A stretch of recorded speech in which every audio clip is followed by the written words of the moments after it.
Hello, I'm the awkward GM Corbin, and this is my lovely wife Abby off to the side here. Now, you agreed to be my Boston expert for this video.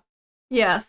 It sounded like you said I agreed to be your boss. Well, you are my boss. In any case, we'll get started with like so where's your expertise coming from? How Boston are you? Why do we trust you?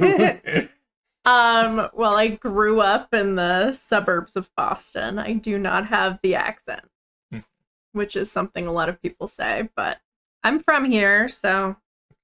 So I've got a list here of all the families from Curseborne, and we're going to go through as many of them as we can. I'm going to jump around for the first few because I want to choose the ones that my players are going to be playing in the game I'm running. Okay. On Onyx Path's Twitch. First one is House Bathory. They are essentially what I call in one thing new money vampires. They were created by Countess Bathory, who was rumored to have bathed in blood to keep her young. And the Bathorites are a close-knit family of essentially undesirables who were elevated to fake royalty status. So they're people who were like down on their luck. Someone came by who was from this family and said, "Hey, you look like you're in the shitter right now. Let's help you."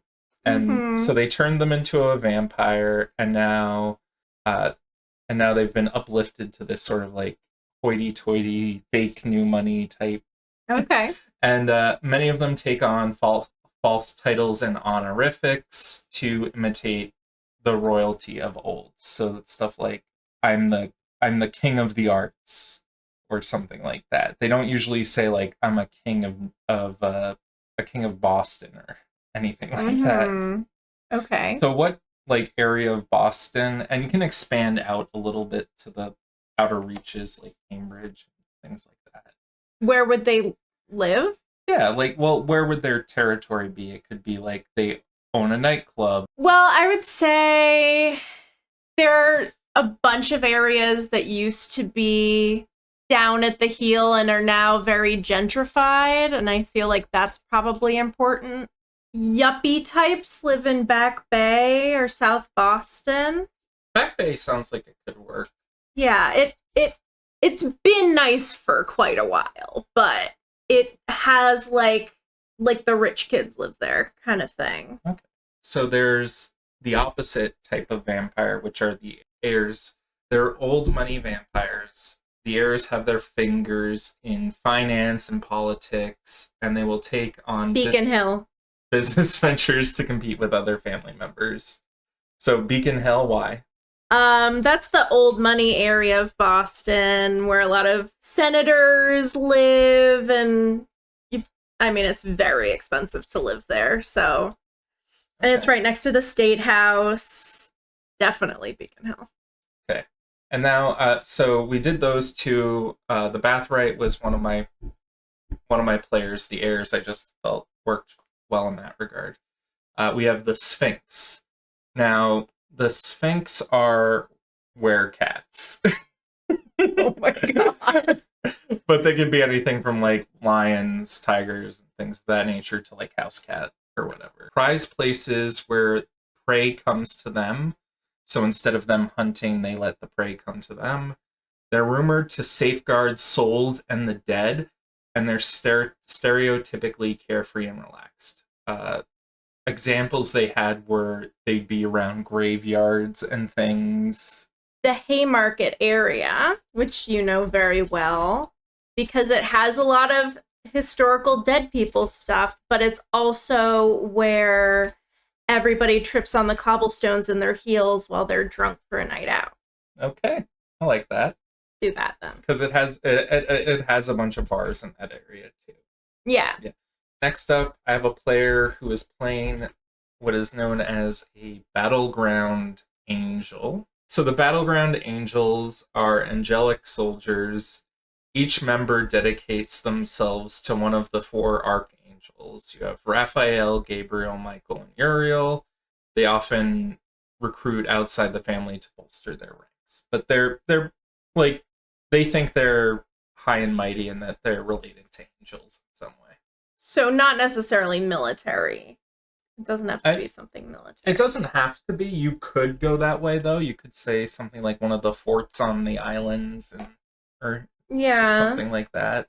It seems like everyone is holier than thou in this in this world. I don't think so. They're all rich and hoity-toity. I mean, they're not like a rich family. They actually get most of their people as recruits for it. Like, people join them as opposed to get born into it. Okay. Fort Warren, I think. Fort Warren. Or no, was it George's Island? Yeah, I think it was George's Island. With Fort Warren. Yes, okay. George's Island has Fort Warren. Okay, so that'll be their location. Okay. Yeah, and you could loop in the USS Constitution if you felt like it. That we can use for other stuff that's gonna go on. Okay. So those were the main 3 that I wanted to cover, as well as a bonus one. And so now we're going to go into each of the different lineages one by one. We're starting with the dead, who are a lineage made up of ghosts that haunt their own corpse or somebody else's corpse, typically. That should be Salem, right? Well, no, yeah. You could go into Salem for that, but that was just like the overarching like category.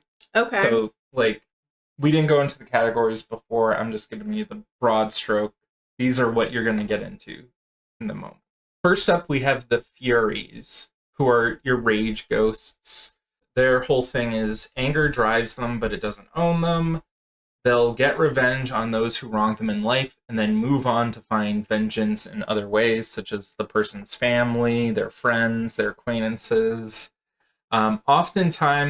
Often they'll retire to graveyards, churches, or libraries to calm their urges, and some seek vengeance for others as opposed to vengeance for themselves. Play a Fury if you want to play an angel of vengeance sweeping across the city, leaving a trail of dead in your wake. Participate in the most manic, rage-filled raves in cemeteries and abandoned factories. Or... Okay, how about Southie? Southie? I felt like that was going to happen. It's kind of got an Irish mob vibe. You know, there's abandoned... I mean, honestly, it's not like that anymore, but abandoned factories, working class, vengeful vibe in the mafia. I mean, that's where Whitey Bulger was, but that was ages ago. We have the Mavens, who are your envious of the living ghosts. That was the best term I could come up with for them. They're ghosts that want to experience all life has to offer vicariously through others. They're divided between 2 schools of possessing others. There are sensates who, once an agreement is forged with someone to help them experience life to the fullest, it can't be taken back and it can't be refunded.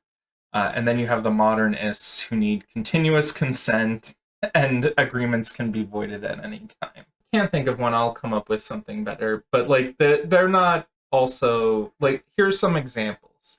The examples is experience all the joys of existence life denied you, open the eyes of others to the extremes of pleasure and pain, and make the sad happy, give the lonely company, and help struggling mortals live their best life. God, if only that were a place in Boston. It seems very like BDSM sex club vibes, but I don't know much about where that is. There's definitely a bit of like the counterculture stuff in there. Like people talk about consent in the Okay, well, hey, how about this? We say Somerville because all the countercultural / kinkiest people, let's be honest, live in Somerville. Okay, it sounds like a big generalization. Oh, yeah, no, totally. And I'm sure there are dungeons in there somewhere. Under the record stores, probably. That's hilarious. Like that karaoke bar we went to. Except that was in New York. We went to that. I know, but it was under a vinyl record store. That's fair. Poltergeists, the haunting ghosts.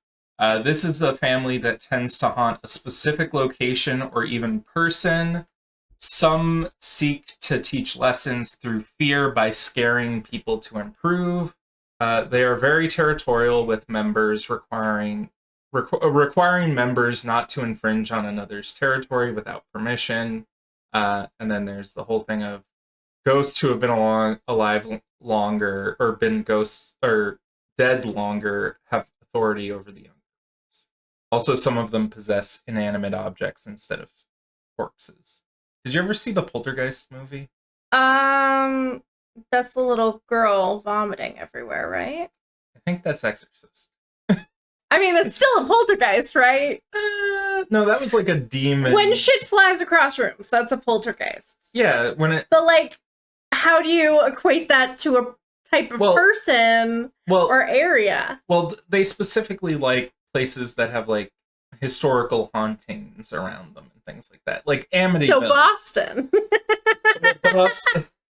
There's gotta be, like, a specific, like, most haunted place in Boston. Or it could even be like, oh, there's a part of Boston that might have haunted houses around during the year. I guess Salem, but we can't use Salem for everyone. We can't, exactly. I was going to say Salem, people probably think Salem's the most haunted because there were atrocities that happened and people think witches come back as ghosts. Lowell has the ghosts of so many little girls whose braids got stuck in mill machines. It's horrifying. Lots of old warehouses and ghosts of dead children. No? Sure. It's a little bit far from Boston, but I'll let it slide. Oh, come on. Okay, too far from Boston. Give me just a secondary location. We could go with the North End. The North End probably has a lot of ghosts of revolutionary people, and you know, it's got it's Little Italy, so it's got lots of little old shoppies and little cobble streets and stuff, and I could totally see ghosts being in that area. Okay. So we have shades, ghosts of ill omens.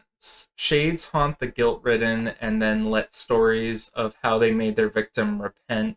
A typical thing about them I found was they sort of reminded me of ghosts from Christmas Carol, or the Telltale Heart story where the guy hears the beating heart under the floorboard and it causes him to confess. Here's one of the examples. Enjoy a fiercely competitive and an artistic undead experience in a haze of smoke and alcohol. Deliver the unjust and unpunished to reflect on their actions. I mean, we've already gone through all the places with alcohol. Oh, if that's the case, we have we have some problems. I mean, it's a Puritan city. There is plenty of alcohol, but it's not like we've got a red light district. Boston would never allow that shit. If only. And there's not really like a place where people guilt-ridden would be. I mean, I guess near a police station. I mean, there's a lot of Catholicism in Boston. That's fair. And, you know, guilt. Yeah. But, I mean, the place that I can think of that seemed to have a lot of Catholicism was like West Roxbury, but that was just because that's just because there's a big Irish population in West Roxbury. Well, there's a big Irish population in a lot of Boston, isn't there? Yeah, and a lot of Catholic populations that aren't Irish. Fall River has a ton of Catholicism. That is very Portuguese. far away. People far away don't know what's close to Boston. I mean, if you think of Boston as being the size of New York, it would include Lowell and Fall River. And it would go as far west as Worcester. Probably. That makes sense, because I guess Long Island is long. Yeah, I mean, Salem's not right next to Boston. Yeah. So I forget what the question was. Guilty people? Where do guilty people live? Guilty people live in the guilty area of Boston. I don't know, man. Okay, we can skip that one. Yeah. So we have the Wardens, which are your guardian ghost types. Their aim is to essentially emulate their matriarch, known as the mother. This leads them to protect and help others, whether they want to or whether they want it or not. Some stray away by creating the desperation that they hope to swoop in on and be a savior. I have a great one, but it's not necessarily good for your show. What is it?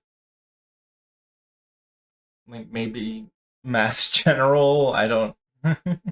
I mean, people go there for help, but the medical area is humongous here. So if you want to put someone there, you could do that. But what? It's not just Mass General, it's Mass General Brigham. Mass General Brigham. And honestly, also Beth Israel Deaconess is also in that area. Just the medical area. Okay. You could do. Medical area. Yeah, I mean, it's like Boston is made up of hospitals and universities. That's fair. And none of these are all that particularly compatible with either. So if you want to put someone somewhere, put them in the universities or the hospitals. Fair enough. We have the Zeds, who are corporate ghost assassins, which is a mouthful. Yeah. Okay. And their goal is finality from ending pain, eliminating the need for vengeance, or to help put restless ghosts to rest. They're known as Zed, ZED, and colleagues as sort of a corporate front. And instead of being treated as family, they treat their members as employees. Oh, financial district. That's where all the corporate shit is. Am I allowed to say shit? Yeah, you're allowed to say shit. I said it earlier. You don't want the financial district because there's someone better suited to it? Is that? I mean, we can argue about it later. He likes me better. You were supposed to introduce him and you just... Oh. This is Theo. Is that good enough? Yeah, that was good enough. So we've got the Hungry next.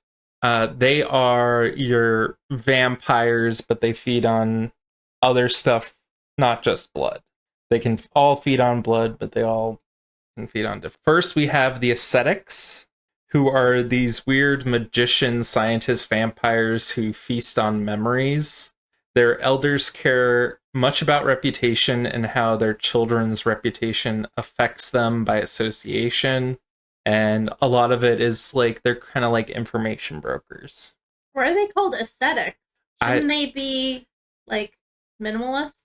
I don't know. And like meditating and stuff? It's funny because there's another group called the Unburdened later on, and they refer to them as the aesthetic lifestyle.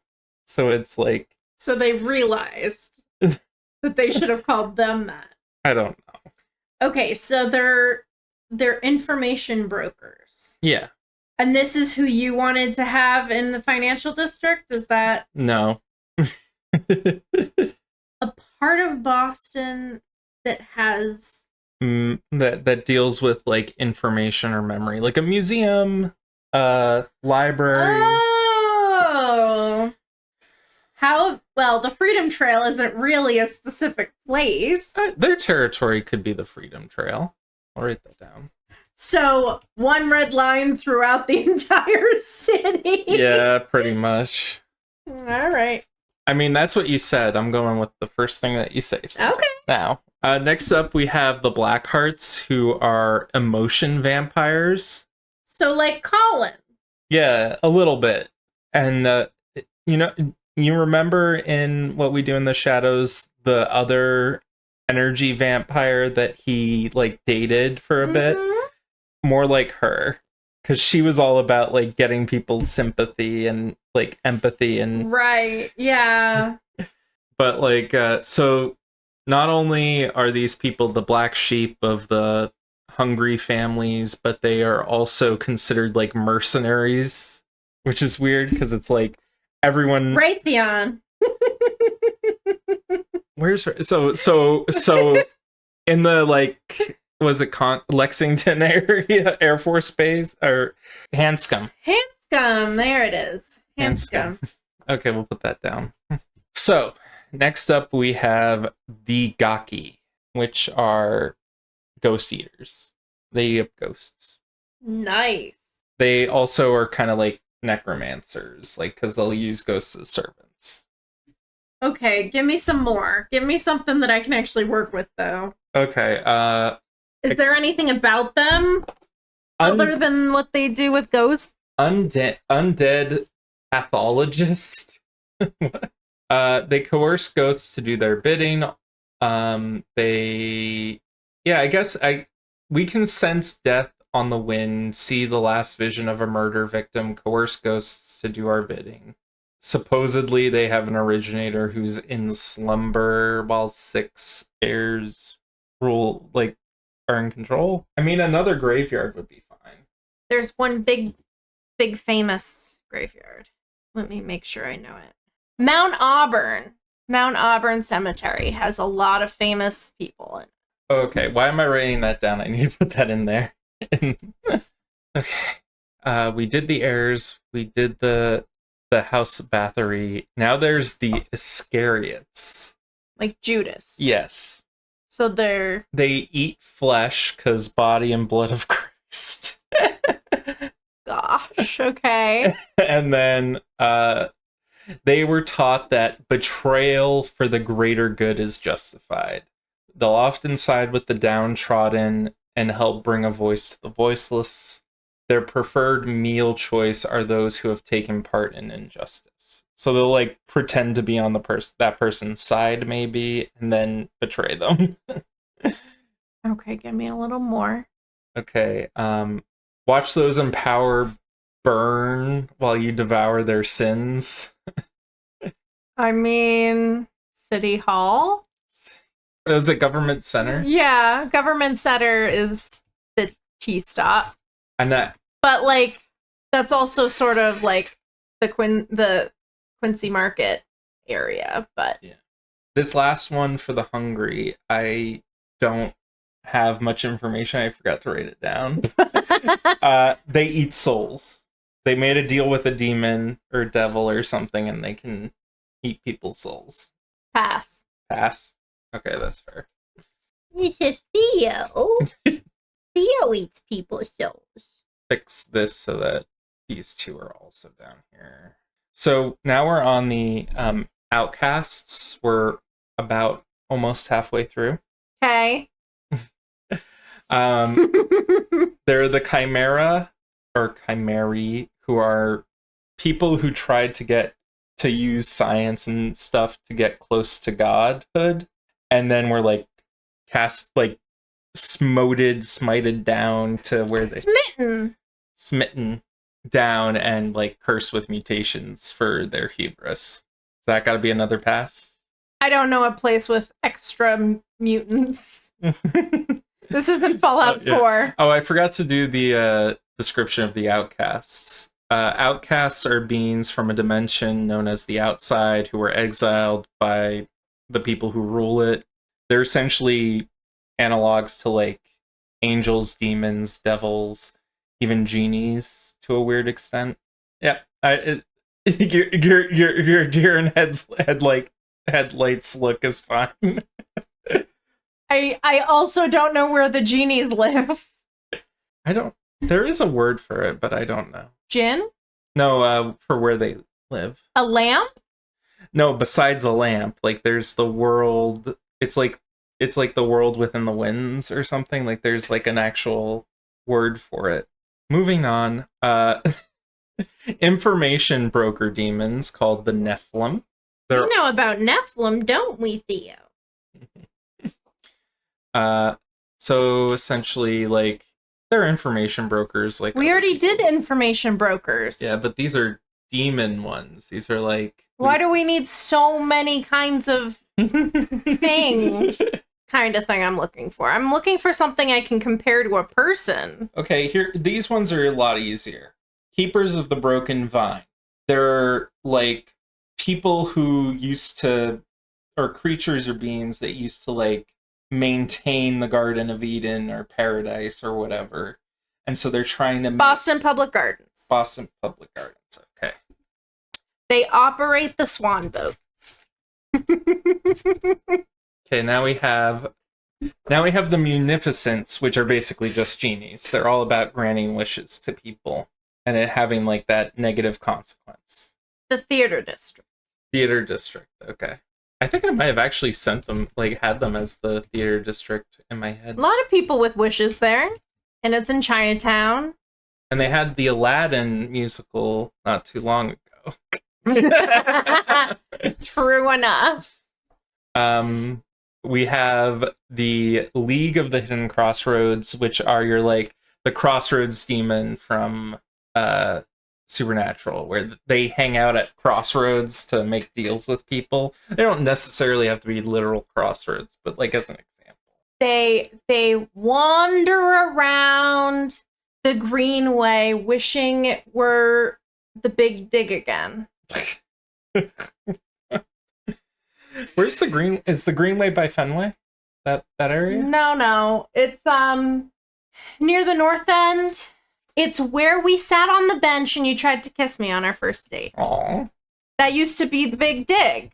That really used to be the Big Dig? Yeah, it was giant overpasses, and that's why I feel like it should be Crossroad Demons, because it used to be all of the main thoroughfares went through that area, and now it's pretty, and so they just sort of wander around the Greenway area. I think it's a fun idea. I think it is a fun idea. I've got it written down here. Okay. Next up, we have the Primal, who are the shapeshifters. Okay. What was that look when I said Primal? Skip it? No.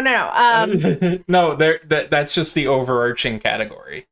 Okay. You don't have to come up with anything for that. Okay. So the first one we have are the were spiders, called the Eight. They are also known as the Ocho. And yeah. JP. JP? Okay. Strong Latin community there. Okay. Also lots of places around us, but yeah, we're not in Boston anymore. Yeah. Then we have the Get of Lyka, who are the werewolves. They're all about holding and protecting territory, and I guess to me they're more like the most animalistic ones. Franklin Parksu? Yeah, why not? Okay. Oh, little Theodore, he's so sweet and snuggly. Yeah. He's so sweet when he gets settled in. Yeah. The next one we have are the Hydes, which are basically Dr. Jekyll and Mr. Hyde. Evil guys? Evil mad scientists who decided, hey, let's make a potion to try and make ourselves the next evolution of humanity, or the best components of MIT. That one was an easy one. The Raptors, I'm not sure if you'd be able to do one on it, because they confuse me a little bit too. They are feathered reptiles, and they were cursed for their being a trickster, and they're the oldest of the primals from prehistory, and they have a strong oral tradition of passing down their beliefs. Feel free to say pass. Pass. Okay. Spawn of Vodnik, they are fish people. The aquarium? Why not the aquarium? New England Aquarium. We did the Sphinx, so now we are on sorcerers. We're on the last one. You don't have to be so excited. We have the Archivists, who are all about... Oh, sorry. Sorcerers are people who cast spells and sacrifice a part of their life or something that is related to them in some way to fuel their magic. So, that's the downside, kind of. So these people, the Archivists, sacrifice knowledge. They either sacrifice it by making it public knowledge or by destroying it so no one else knows about it.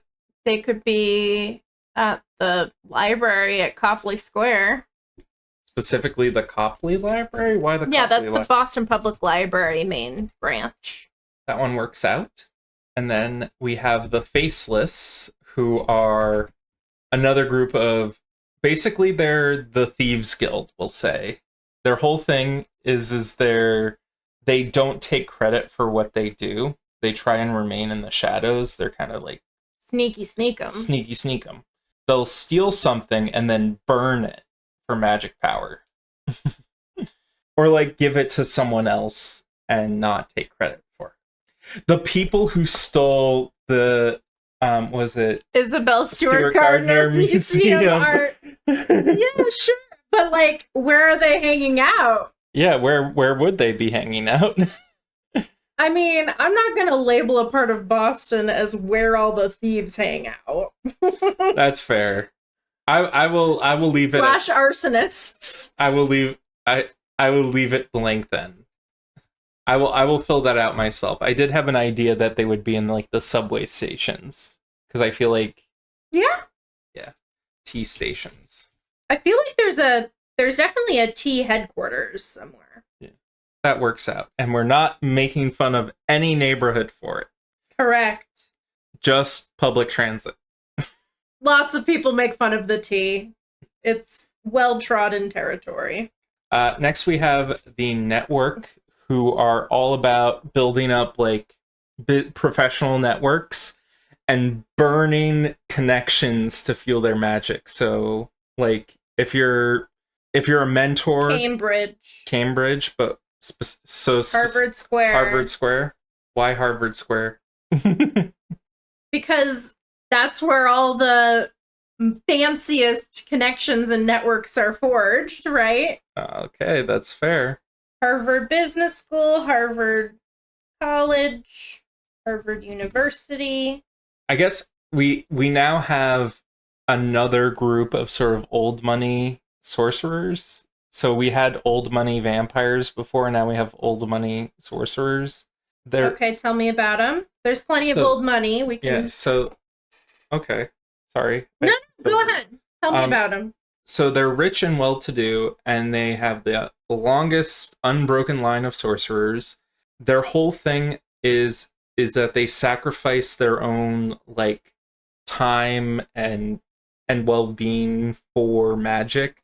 So they'll do stuff like charity work and sacrifice the amount of time that they could be doing other things to make money to fuel their magic. So they're like philanthropists, but their reasoning is very like dark and mysterious, I guess.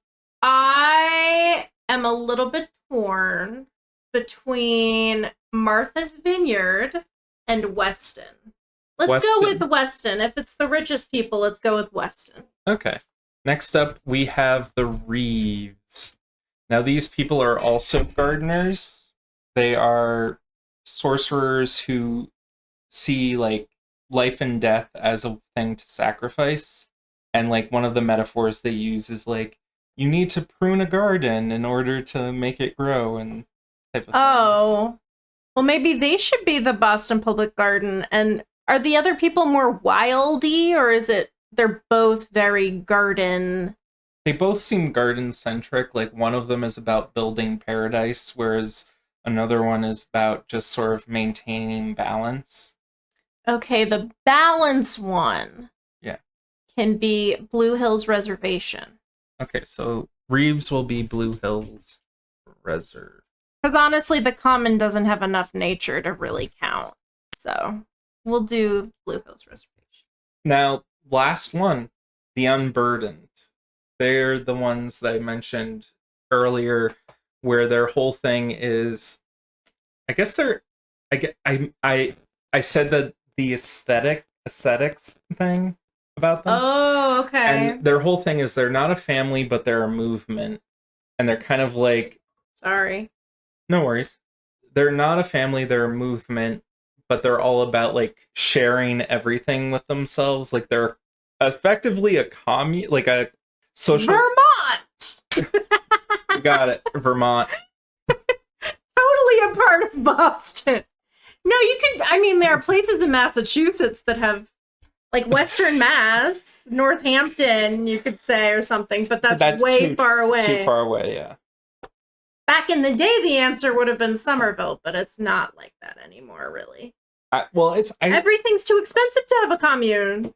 I almost felt a little bit like JP a bit, but then JP is... Yeah, well, I'm cool with doing JP as that. That's... We did JP for one of them. There are co-ops in JP. We did, because of the Latin community in JP, we did. Did I not write that down? I definitely wrote that down, I remember. I think we did the North End. Oh no, JP. It was the 8. The 8 were JP. Because they were... But no, put the hippies there. Okay. There are two sides of JP, but do the hippies in JP. Because honestly, that's more what JP likes to be known as anyway. Okay. It's very like, everybody eat organic co-op food place. What would the Latin Ocho? community be? Doing some research? There are a lot of... Not really, but here, you take Theodore. Oh. You're handing your phone. In Boston proper? It doesn't have to be Boston proper. It could be like outside of Boston. It could be Dedham. AI says we should have done JP, the Latin Quarter. Okay, how about this? Can they be two different parts of JP? Yeah, what? Yeah. Okay, so we'll do Center Street for the hippies. Okay. And then we'll do Jackson Square, which may legally have changed its name. Hold, please. Oh, is it the bad Jackson? Right. Yeah. That's why. Which one of the ones did we talk about did you think you liked the most? I like the sound of the feathery lizard people. Mm. They seem super cool. So the Raptors. Maybe because I'm playing a lizard in Divinity. Oh, yeah, they sometimes wear feathers. I feel like. And I like the, I like the idea of the old money, new money division. That's very, like, much a Boston thing. That one. It's a little convoluted because there are a lot of different... Old money and new money. Yeah. With not a ton of differentiation, but I do think it's a cool idea. Well, there's not a ton of differentiation, partially because of how I explained it, I feel, but I definitely like the... And I like the class thing, too, that you seem to mention. Yeah. Some of them. Yeah, some of them definitely have a, like, we are the low class people who are banding together against the upper classes a little. I forget what they call that, like Conrad, being a Conrad. Being a Conrad? Like, Conrad. Comrade. Comrade. Like a communist? Yeah. Anyway, thank you so much for doing this. Thank Theodore, too. Thank you, Theodore, for joining us. Providing moral support. Keeping Abby from running away in terror. Now you have to cut it down to 5 minutes.